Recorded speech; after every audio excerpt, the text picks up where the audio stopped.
Oftentimes when people encounter the dawah, they're a little bit confused and they will pose certain questions. One of the most common questions that they usually pose to us is, if you guys are really associated with the Prophet Muhammad, if you're really associated with Islam, if you're really associated with Imam Mahdi, why is it that your women are not even wearing hijab? Why is it that you guys are not calling to pray 5 times a day? Why is it that even though we are fasting in the month of Ramadan, and we see the Sunnis are fasting in the month of Ramadan, and the Shia are also fasting in the same month of Ramadan, we find you guys are not fasting in that same month? Why is it that your laws and your jurisprudence and your practices are different than what we have known? And the answer comes really in the Gospels when we look at the story of Jesus and his dawah and his call. We find that Jesus was the Messiah who was sent to the Jews, and him and his disciples at the beginning of their dawah also were questioned by many people and asked the same questions which we are. In the Gospels, at one point, the followers of John the Baptist, who had accepted the prophethood of John the Baptist, unlike the Pharisees who rejected John the Baptist's prophethood, they would say to Jesus and his disciples, "We're Jews and we're fasting." And we see that the Jews who don't accept John are also fasting, and yet you're the only one who differs. You and your disciples are not fasting. How can you claim to be the Messiah? How can you claim to be a prophet of God and speaking on behalf of God, but at the same time you're not abiding by the laws of God which came upon his servant Moses? And Jesus tried to make them understand that by giving a few parables, and he answered them by stating, "Why would the guests of the bridegroom mourn while he is present? There will come a time when he is not present, then shall they mourn." As if Jesus was to say to them, the bridegroom is the Messiah. He's the proof of God in that time. He's the man who embodies all of religion. When that man is present, when that Spirit of God is present amongst the people, then he is the prayer, and he is the fasting, and he is all of the acts of worship. Whoever obeys him succeeds, and whoever disobeys him, no matter how many acts of worship they perform, it is not accepted from them.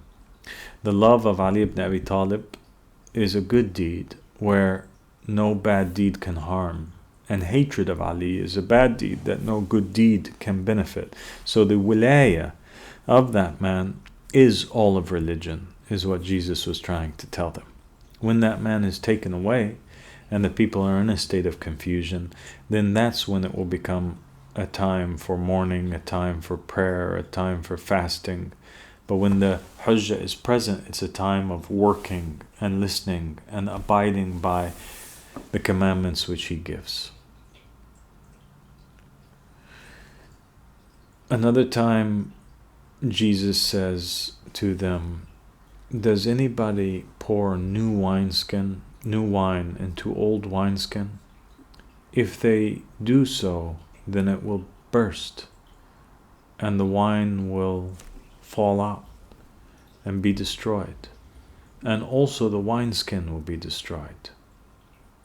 As if Jesus was trying to tell them that every so often a new covenant is established with God, and every so often new laws come that fit new times or new wineskin, and it cannot be put into old times or fit into old jurisprudences. New messages need new carriers, and it does not fit with the old. And that's exactly what Jesus did as a bearer of a covenant. He brought a new message that had to come with its new sets of rules and stipulations and regulations and laws. And on another occasion, the disciples were seen as abandoning the Sabbath, which was obligatory upon all Jews. And so Jesus and his companions were criticized for this matter. And Jesus established the proof upon them and said to them, "Do you not remember? Have you not heard the story of David and his companions when they were passing through the temple and they were hungry? And so they ate bread, consecrated bread, that was only allowed for the priests and for nobody else. That was a violation of the law. And yet David and his companions did so." And then he said, "Did you not remember the words of God when God said, 'I desire mercy, not sacrifice'? Verily, man is the Lord of Sabbath." And by these words, basically and essentially what Jesus was saying was that the laws that are put into place are not more important than the human being. For God's true religion is mercy, and not a religion of sacrifice and regulations and prayers and movements and laws. But what's more important is humanity. What's more important is mercy. What's more important is decency. What's more important is the heart. He said all these laws and regulations, all these acts of worship, and all these rituals were put into place for man and not the opposite. Hence, man is the Lord of the Sabbath. And he demonstrated and showed too that David, who was a king and a prophet, and somebody who was revered for them, was above the law and had the ability to break even the most sacred of their laws. And as such, we tell them that the Prophet Muhammad ﷺ, when he came, he did exactly the same as Jesus did. And him and his companions were questioned also about those things which they were changing in the laws of Abraham and the laws of Moses and the laws of Jesus.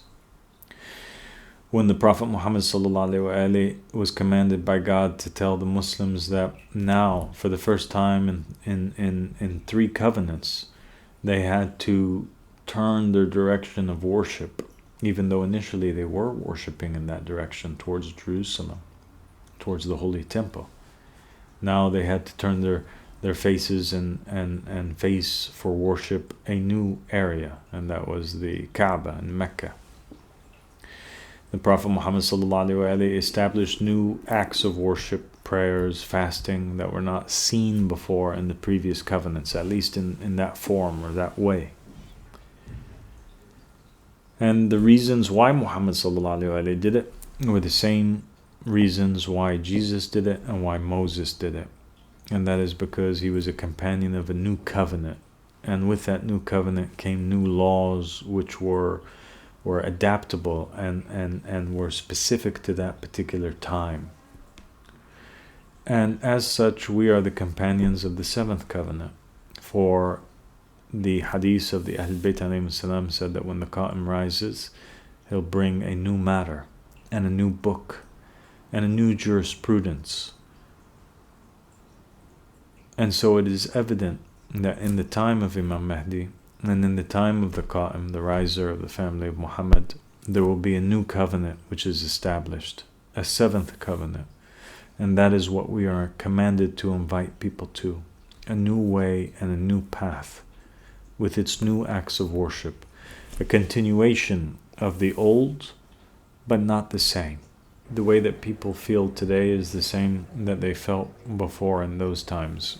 I think the Jews in the time of Jesus, they felt comfortable. They lost the true meaning of religion. They forgot that it was really about mercy and the love of God and about becoming a better human being, and they became attached to those rituals. It was performing these particular rituals that made them feel comfortable, made them feel spiritual.